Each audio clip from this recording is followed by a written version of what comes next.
Hai Martabakers, ketemu lagi di episode ke-6 Martabaks. Mari kita buka kitab suci. Yeay. Tiap kali ketemuan pasti ngomong nih, nggak nyangka ya kita bisa bertahan sampai episode ke-6 ya. Ternyata ada yang nonton ya. Ternyata ada juga yang masih mau nonton. Kalau kemarin kita kan udah ngajak ngobrol teman-teman dari EJ, MS Journey. Yes. Kita ulang lagi nih. Kalau dulu kemarin Cidok ngomong nih, sebenarnya di paroki kita tuh banyak cara, banyak komunitas bagaimana kita bisa konsisten membaca kitab suci, bagaimana biar kita bisa tetap menjadi pelaku firman. Nah, hari ini kita ngundang nih bro nih, siapa nih? Tumben ya hari ini kita kedatangan bro ya, biasanya kita berdua doang ya. Dia sambit Sambut. Di Sumadi. Ya, pertama-tama nih juga berfisiat buat Stefani dan Gaby ya, atas Martabaks, sesuatu yang langkah terobosan lah. Kalau orang main sepak bola tuh bilang langkah terobosan ya. Ada yang mau franchise ya? Bisa aja. Itu langkah yang luar biasa ya. Wah, thank you. Selamat juga atas pencapaian sampai sekarang ini. Oke, terima kasih. Puji Tuhan. Ya gimana Bro Edi? Jadi kita nih karena kita biasanya di episode Martabaks ngobrol-ngobrol tentang kitab suci. Pada saat ini kedatangan Bro Edi, kita pengen dong kenalan sama Bro Edi dulu, gimana? Ya, oke. Jadi saya usia 48, terus dikaruniai oleh dua putri, istri ya pasti satu ya. Oh, itu istri satu ya. Yang baik. Nih keluarga lingkungan wilayah mana nih? Paroki. Ya, saya tinggal di Taman Semanan di wilayah 16. Wilayah 16 buat gue tuh. Oh iya, wilayah 9. Teman satu lingkungan, tetangga harap komen ya. Ya, wilayah 9 nih koreksi. Wilayah 9. Wilayah gue di Bandung. Lingkungannya Santa Ana ya. Oke. Oh Santa Ana, oke. Jadi gimana Ed? Apa kesibukan sehari-hari untuk Pekerjaan, ya pekerjaan saya tax dan management consultant. Dan samping juga bantu istri karena dia ngurus property broker ya. Jadi weekdays, weekend full. Jadi nggak ada ini ya hari libur ya? Kebayang ya sibuknya ya. Iya. Punya usaha sendiri, tax and bantuin istri juga broker. Iya. Tapi masih tetap aktif ya Pasti di harus, gereja luar ya. biasa. Iya. Nah, tadi mungkin ada yang belum tahu CAP itu apa ya. Nanti sambil ngobrol kita akan tahu CAP itu apa sih sebenarnya. Nah, tapi kita pengen tahu nih, kenapa sih Bro Edi nih yang udah sibuk banget, punya istri satu, anak dua, lingkungannya lupa, tapi karena sibuk banget, tapi kok bisa ya nyempetin diri untuk ikut CAP. Nah, itu kita pengen tahu dulu ceritanya ya, backgroundnya dari situ kenapa bisa ikut CAP dan mulai kapan sih ikut CAP gitu. Ya. Iya, gitu. Jadi perkenalan dengan CAP gitu ya. Ya, pertama memang ya kita sebenarnya kegiatan di gereja itu kan banyak yang kita nggak kenal karena namanya asing ya. CAP juga pernah dulu dikenalin temen nih suruh ikut. Tapi selalu kan kita bilangnya nggak sempet lah, nggak bisa lah gitu ya. Alasan template itu ya. Iya, klasik lah ya. Nah, terus memang di dalam perjalanan pekerjaan saya tahun 2017 ya, di situ saya keluar dari kantor. Nah, terus pada tahun itu juga saya merasa ada waktu dong. Sekarang kan udah nggak ada alasan nih gitu ya. Nah, terus memang juga itu juga pergumulan karena mau kerja sambil cari kerja dan juga mulai usaha ya. Nah, di situ saya ingat ada teman yang ngajak ikut CAP. Kebetulan pada saat itu juga masih buka CAP angkatan ke-14. Oke. Nah, jadi last minute saya call panitia dan saya daftar. Kira-kira gitu. Nah, pada saat itu juga nggak ngerti nih sebenarnya ini kursus apa ya. Oh, jadi gitu. Daftar tapi nggak tahu itu apa ya. Nggak tahu gitu. Nah, karena Cuman pengen ada kegiatan aja di gereja atau cuman cari kesibukan aja? bener sih. Oh. Iya, nah seenggaknya kita berpikir ya jelek-jeleknya dapat temen ya, dapat kenalan kan gitu. Jadi motivasinya sebenarnya nggak juga mencari Tuhan juga. Mungkin ada, tapi mungkin nggak terlalu spesifik ke arah sana gitu ya. Siapa tahu dapat kantau lah, dapat temen lah, dapat apa, dapat kenalan. Gitu sih awalnya. Tanpa tahu itu apa, daftar dulu. Awalnya sih coba-coba. Awalnya coba-coba, namun setelah itu ini ya, sampai sekarang dari 2017 sampai 2022 nih. Ya. Oh ya, info juga, Bro Edi kan ketua KAP Paroki Matias Rasul kan ya? Iya. Dari yang coba-coba jadi ketua, coba ya. Jadi berlanjut ya? Iya, dari yang coba-coba jadi keterusan, jadi nyaman ya bro ya. Nah kita mau tanya juga Bro Edi, kira-kira setelah ikut CAP nih, ada nggak sih yang lo dapet gitu, yang bisa dibagikan ke atau rasakan gitu? Ya, jadi banyak ya pengalaman dengan ikut CAP. Kan awalnya kan gue nggak tahu tuh CAP itu apaan. Nyebur aja udah gitu kan. Nekat juga ya, nekat. By the way, waktu lu daftar itu tahu nggak CAP itu akan berapa lama atau itu ngapain sih? Sama kayak nggak tahu berarti ya? Nggak tahu. Wah, nekat. Pinter dong berarti yang itu ya, yang bagian Iya ya. atau yang ngajak berhasil dong dia. Berhasil, Belum benar. atau apa-apa, ayo aja berat langsung. Iya gitu. Karena memang juga berpikir teman udah ngajak, terus juga sekarang juga ya dalam pergumulan hidup ya juga perlu cari koneksi. Ya udah daftar aja di situ ya kira-kira gitu. Dan itu organisasi pertama berarti atau komunitas pertama di Betul. gereja? Oh, oke. Betul. Ya. Sebelumnya itu Sunday Catholic ya. Oh sebelumnya saya like first Catholic. Even nggak Krisma gua dulu. Oke. Gua Krisma baru tahun lalu. Iya. Even nggak pernah sakramen tobat. Oh. Sakramen tobatnya di CAP. Oke. Jadi everything goes in caps already. Jadi ternyata. Wah, pertumbuhannya luar biasa ya berarti ya sejak itu ya. Jangan gitu dong. Lu belum bertumbuh. Belum sih. Wah. Gimana? Menarik Menarik banget nih, kayaknya wow banget nih ceritanya. Nah, terus waktu kita nggak tahu apa-apa masuk CAP, nah disitu kan yang gua suka dari konsep CAP adalah para pengajar itu nanti selain dia juga bawakan dari buku ya, ada bukunya yang kita bisa lihat juga di situ, tapi juga mereka juga ada memberikan mereka punya sharing ya, Oke. si pengajar. Nah, Sharingnya ya. selama ikut CAP itu kita ada 29 sesi ya, jadi kebayang nggak tuh kita dapat bertemu dengan 29 pengajar dan yang masing-masing bisa menceritakan dia punya pengalaman pribadi. Satu sesi satu hari. Satu minggu. Oh, jadi Tiap Rebo. Oh. tiap rebo, satu Iya. kali rebo itu ada satu Pengajar. pengajar yang sharing pengalamannya ya. Terus berlangsung selama 29 Rabu. 29 Rabu itu sebenarnya 7 bulan ya. 7 bulan ya. Iya. 74 ke 28 tuh. Nah, terus kan kita juga ada tengah-tengah tuh ada libur anak sekolah, CAP libur juga. Libur akhir tahun kan juga libur Libur juga. Jadi jangan takut ya. Jadi kita bawa santai. Iya. Iya. Nah, jadi ada satu sharing yang saya ingat sampai sekarang itu adalah bahwa si pengajar cerita nih bahwa dia nih yang udah ngajar itu dulu juga dia ikut CAP karena CAP diadakan di sebelah kantor dia. Dia mau pulang kantor males macet. Oke. Jadi sebelah. Dia ke sebelah. Oke. Nah, ada snack pula kan. Ada Oh, snack. itu hakikat utamanya itu gua rasa. Mantep tuh. Ini biar nggak kosong ya. Biar nggak kosong. Iya, lain kali kita ngundangnya martabak ya. Teman kali mesti diisi. Jadi gua terlalu to the point ini ya. Atau nyinggung ini ya. Ini nyinggung atau gimana? Pinter banget David. Terus jadi dia mengatakan bahwa message-nya adalah bahwa Tuhan akan memurnikan motivasi kamu. Memurnikan motivasi. Nah, jadi si pengajar ini yang dulunya juga ikut CAP juga memang secara kebetulan juga. Iya, ke sebelah. Ya. Nah, pada saat itu kemudian berproses dan dia menjadi pengajar di CAP. Bayangkan kan, sebenarnya cuma ikut-ikutan doang, nggak mau macet aja, terus ikut di CAP, lulus, entah bagaimana akhirnya jadi pengajar. Itu sharing dari si Cara pengajar. Tuhan memang unik dan luar biasa dia. Memurnikan motivasi kamu ya. Iya. Ya, Itu gitu. frase yang bagus tuh. Memurnikan motivasi. Dan itu persis apa yang dikatakan oleh si pengajar. Oke.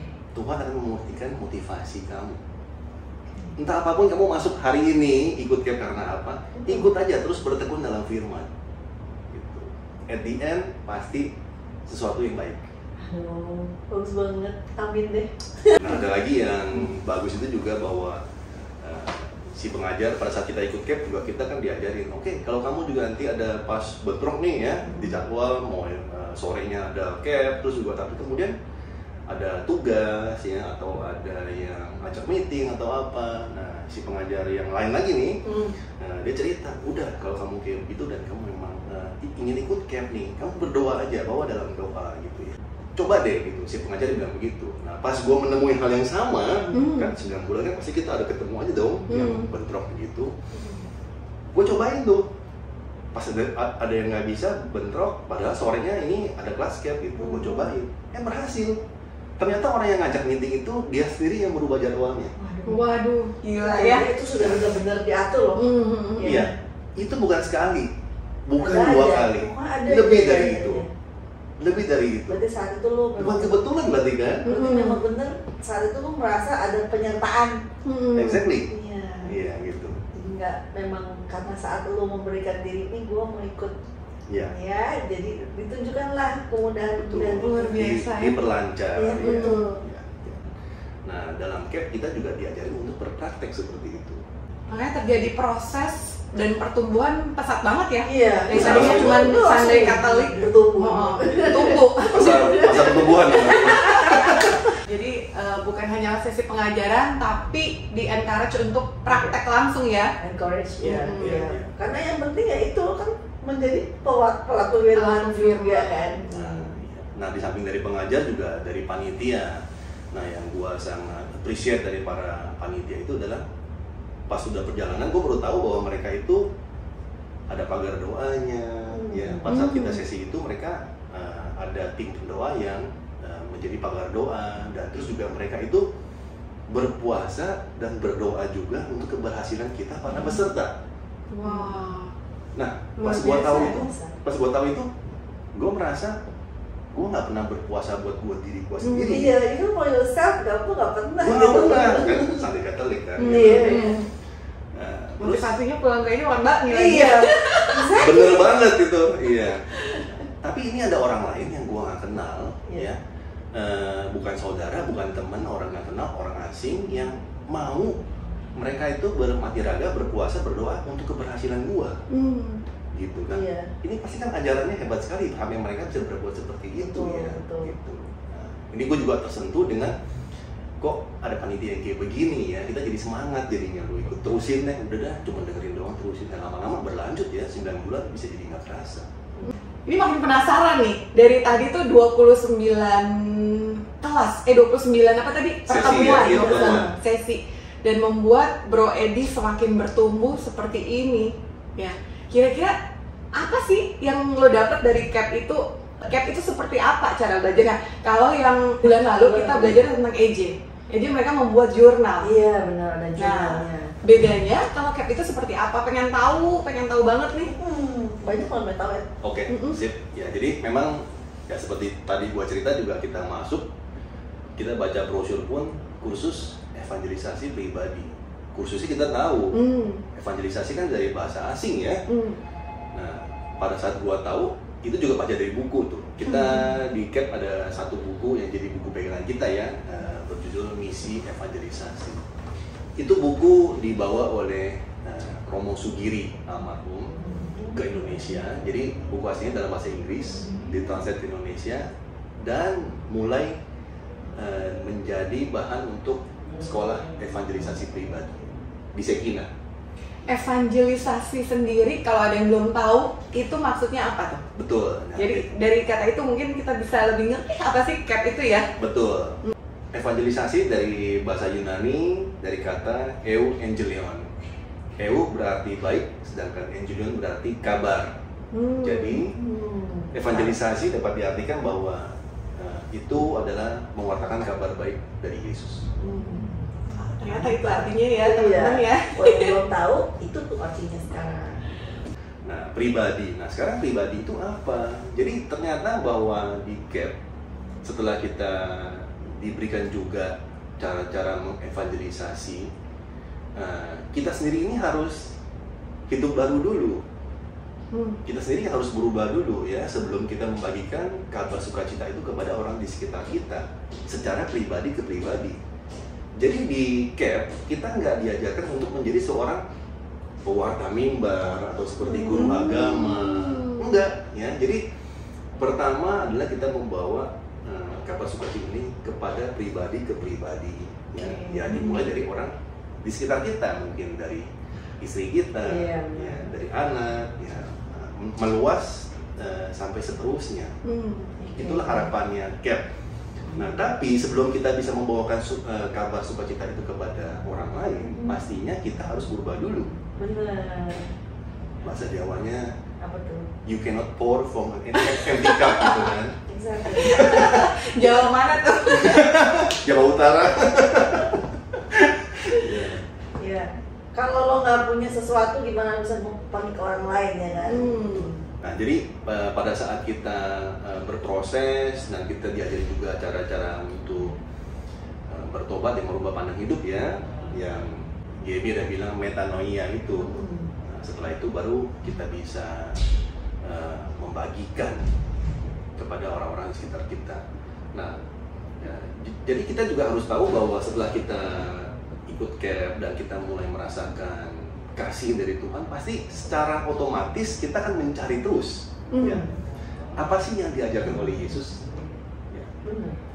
Terus kita mulai mencari itu nanti dalam sehari-hari, kita akan menemukan bahwa memang saya rasa juga kitab suci atau Katolik itu adalah suatu way of life ya, bagaimana kita dalam sehari-hari pasti bisa mengambil perumpamaan kitab suci untuk kita praktekkan dalam hidup sehari-hari.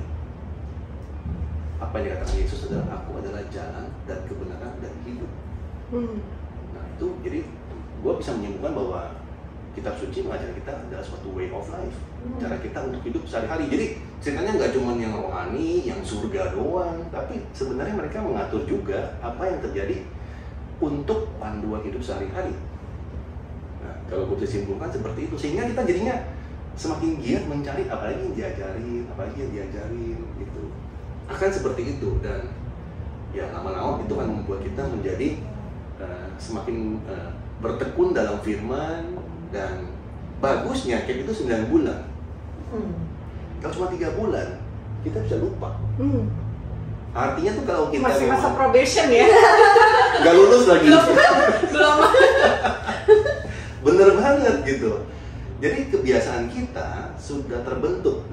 Udah jadi suatu kebiasaan ya. Betul. Nah, setelah jadi kita jadi peserta, kita pun juga di-encourage untuk menjadi panitia. Nah, di sana pastinya pendalaman kita ya. Kita jadi peserta mah buku mungkin juga belum tentu kita buka terus.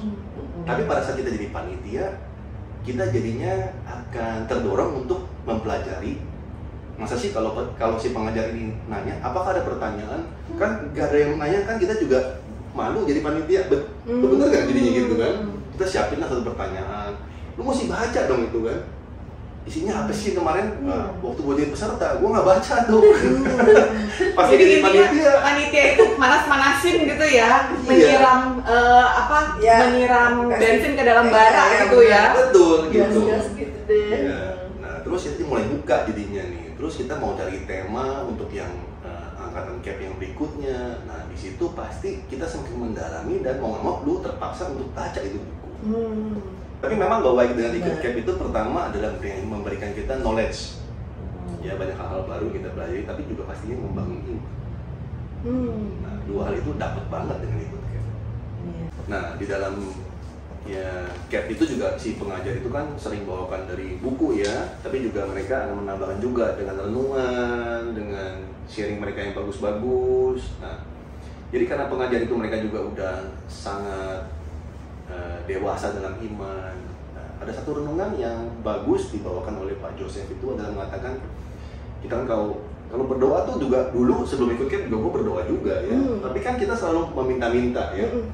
Nah Pak Joseph bilang ini seperti kita tuh kalau ke pasar nih ketemu seorang yang minta-minta, orang pengemis lah kita bilang ya, yang pakai caping ya, ada topi yang bilang gitu. Nah terus kita kasih nih ada uang sedekah gitu. Oke, nanti dia jalan. Kita ketemu pas kita jalan lagi, di gang yang mana, ketemu dia lagi gitu. Nah orang tenteng ini minta lagi, minta sama kita lagi lah. Kita berpikir tadi kan sudah kita kasih gitu. Nah perumpamaan itu adalah bahwa kita sering meminta-minta kepada Tuhan, minta ini, minta itu, minta apa, minta selamat. Tapi kita nggak kenal dengan Tuhan yang memberi gitu ya. Nah, apa kita memang mau seperti ini terus gitu? Apakah nggak mau semakin mengenal siapa dia, si pencipta kita dan juga yang memberikan segala sesuatu gitu. Nah, ini bagus ya untuk kita berpikir. Bagus banget ini analogi. Iya, Betul, ini bagus. Nah, seperti itulah contoh yang dibawakan oleh pengajar, dan bayangkan 29 pertemuan lu bisa mendapatkan insight ya, pemahaman, analogi, perumpamaan yang membuat kita tuh merasa ya kita iman kita diangkat ya, dibangunkan gitu loh. Sehingga kita berpikir dengan pola baru, pola pikir yang baru dan lain-lain seperti itu. Aduh, Steph, ternyata jadi ya. pengen daftar gak sih? Iya banget deh. Gimana nih, kita tiap minggu ngundang komunitas, tiap mereka cerita, sharing, kita pengen daftar ya. Iya, apalagi kan kita memang camp ini kan ada di subseksi kita gitu kan.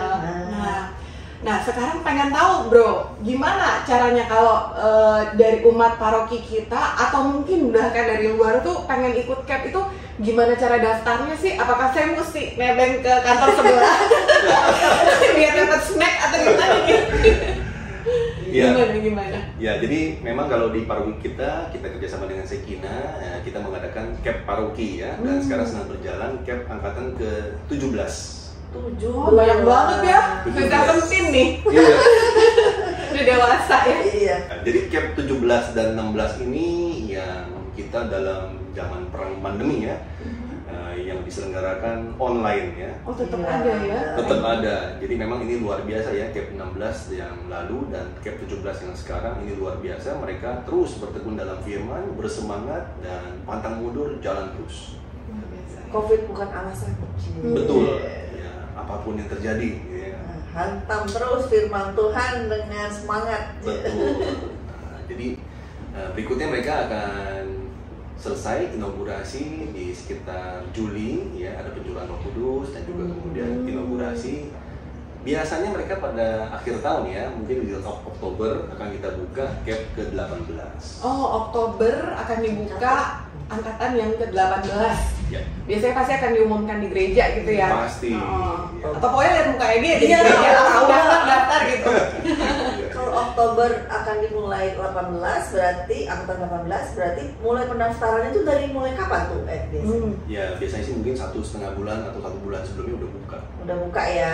Nah, teman-teman juga ada sharing bahwa kalau ya ini kan camp udah angkatan ke-18 ya. Nah, kita nih yang dulu kalau udah jadi peserta camp, pada saat kita lulus, kita akan di-encourage dan diajak jadi panitia nih. Nah, ini ada cerita nih, kalau dulu waktu saya habis lulus ya, lulus camp 14, terus kita menjadi panitia camp yang ke-15. Kan kita disuruh cari domba dong, ya, yang mau ikut camp gitu. Nah, ada orang yang gua ajak nih, ya. Terus gua tanya gitu, yuk Cik, ikut camp nih, bagus gini-gini. Dia jawab, gue udah ikut camp angkatan pertama. Gitu. Terus dia bilang, ikut camp bagus. Orang Katolik jadi tahu harus seperti apa. Itu angkatan pertama tuh ya? Kaget gak? Kan gue juga kaget nih ya. Gitu. Terus ya. Padahal nggak ada di brosur itu ya. Nah, dengan dia bisa bilang seperti itu, kaget juga, surprise nih. Orang ini udah 14 tahun yang lalu ya, ikut camp ya. Artinya dia sudah mengalami sukacita 14 tahun yang lalu. Ya. Nah, jadi sayang kalau teman-teman belum ikut camp. Tapi juga nggak usah khawatir ya. Ibarat kalau cerita kita kalau memang mencari the second best time. Misalnya kita nih pengen makan buah gitu ya, mau makan buah mangga ya, idealnya kita udah di halaman kita ada pohon mangga, kita tanam 3 tahun yang lalu. Tapi kalau kita lupa tanam 3 tahun yang lalu, the second best time is now. Ya, berarti kita pun juga kalau mau ikut camp, daftarlah sesegera mungkin ya, jangan tunda untuk merasakan sukacita. Terus juga bagi teman-teman yang sudah ikut CAP, yang udah lulus, nah di gereja kita ada yang baru nih, ya. Oh ya, apa tuh? Ya. Jadi kita juga ada kursus bina lanjut kursus evangelisasi pribadi, ya. BLCAP. Yes. Ya. Itu kayak apa tuh, S2? Itu kayak vaksin 1, vaksin 2. Oh. Ini first dose, ini second dose. Iya. Nah, itu berapa lama? Atau berarti setelah lulus CAP dulu baru bisa ikut BLCAP gitu ya? Betul. Iya, Ya. lulus CAP dulu baru bisa. Ya, memang sudah diatur seperti itu. Nah, bagi BLCAP ini adalah suatu materi yang baru ya, di mana setelah lulus CAP, pastinya para peserta ini ada kerinduan ya untuk terus bertekun dalam firman dan ingin belajar lagi, mendalami lagi, sehingga BLCAP ini diadakan oleh Sekina bekerjasama dengan paroki. Oh, oke. Ya, dalam BLCAP ini kita diajak untuk semakin menjadi dewasa dalam pribadi dan iman. Jadi pada saat kita ikut CAP kan kita baru mulai, ataupun misalnya sudah merasa happy, merasakan kasih Tuhan mengurangi kepada sekitar kita. Nah, di BLCAP kita semakin dimampukan lagi caranya, ya, karena di situ kita diajar juga ada gospel sharing, ya, ada life to Bible dan ada Bible to life, ya, dan lain-lain. Dan juga ada gambar diri Kristiani. Kalau misalnya kita udah yang sebut dengan dewasa dalam iman kan, ya ciri-ciri orang dewasa kan sudah berkaca tuh, ya. Bener gak gitu? Nah, ini pun kita juga diajak untuk melihat gambar diri kita. Nah, kemudian gambar diri Kristiani. Ya. Apa sih sebenarnya yang diharapkan untuk kita bertumbuh menjadi dewasa, dan sosok seperti apa sih dewasa dalam iman itu? Nah, di situ diajarkan. Lebih dalam lagi berarti ya. Ini juga bina lanjut. Ya. Biasanya berapa orang? Ya, kalau sebenarnya sih kalau masa pandemi ini memang jauh berkurang ya, tapi karena kita offline, kalau offline kan jauh lebih banyak. Dulu waktu saya jadi peserta itu yang ikut CAP di gereja kita ada 180 orang. Wow, luar biasa ya. Ya, terus juga angkatan berikutnya juga sekitar 170-an orang. Pokoknya dari 150 gitu kali ya. Banyak loh. Banyak banget.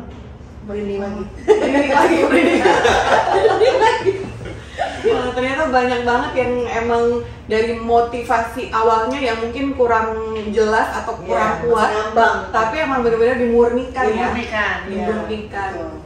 Nah, memang kalau pesan dari Romo Michael sih, kalau jumlah peserta juga bukan hal yang paling penting, ya. Tapi yang penting bahwa kita, para peserta dan para panitia ini mengalami pembaruan iman ya. Itu yang penting. Outputnya, apakah iman kita bisa terus review ya? Betul. Oke, kita tutup dulu ya. Sip. Episode Martabat hari ini. Sampai jumpa di episode berikutnya. Terima kasih udah join tiap bulan, udah nonton. Jangan lupa komen, share, dan like. Jangan lupa komen, jadi kita tahu nih kira-kira bulan depan kita akan bahas tema apa. Oke, terima kasih udah menonton. Sampai jumpa. Martabat. Mari kita buka kitab suci. Bye-bye. Jadi martabaknya mana? Mau berjualan.